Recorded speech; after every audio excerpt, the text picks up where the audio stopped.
بسم الله الرحمن الرحيم. هل أتى على الإنسان حين من الدهر لم يكن شيئا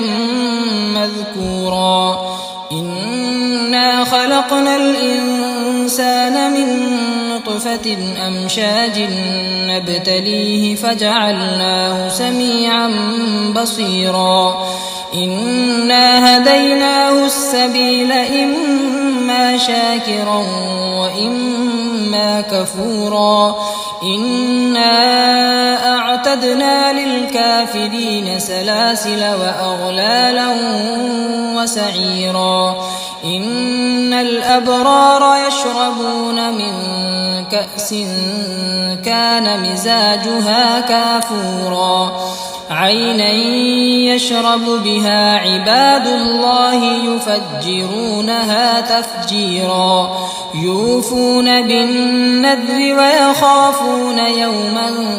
كان شره مستطيرا ويطعمون الطعام على حبه مسكينا ويتيما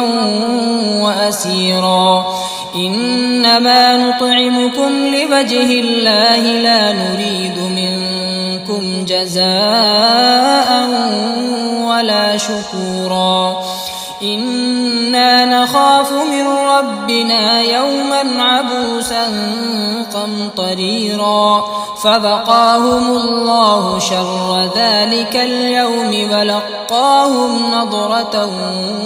وسرورا وجزاهم بما صبروا جنة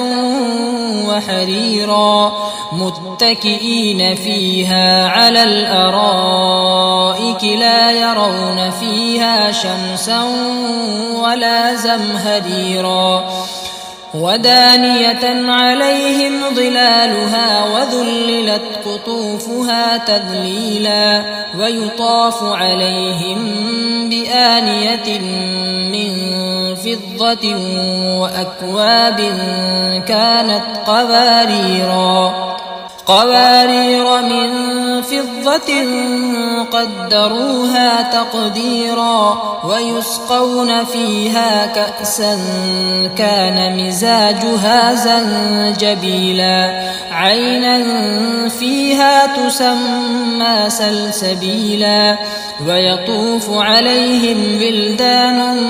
مخلدون إذا رأيتهم حسبتهم لؤلؤا منثورا وإذا رأيت ثم رأيت نعيما وملكا كبيرا عاليهم ثياب سندس خضر واستبرق وحلوا أسابر من فضة وسقاهم ربهم شرابا طهورا إن هذا كان لكم جزاء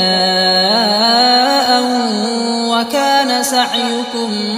مشكورا إنا نحن نزلنا عليك القرآن تنزيلا فاصبر لحكم ربك ولا تطع منهم آثما أو كفورا واذكر اسم ربك بكرة وأصيلا ومن الليل فاسجد له وسبحه ليلا طويلا إن هؤلاء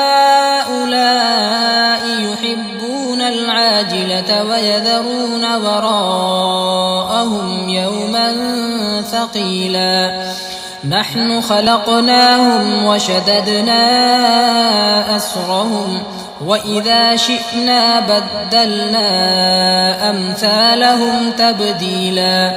إن هذه تذكرة فمن شاء اتخذ إلى ربه سبيلا وما تشاءون إلا أن يشاء الله إن الله كان عليما عليما حكيما يدخل من يشاء في رحمته والظالمين أعد لهم عذابا أليما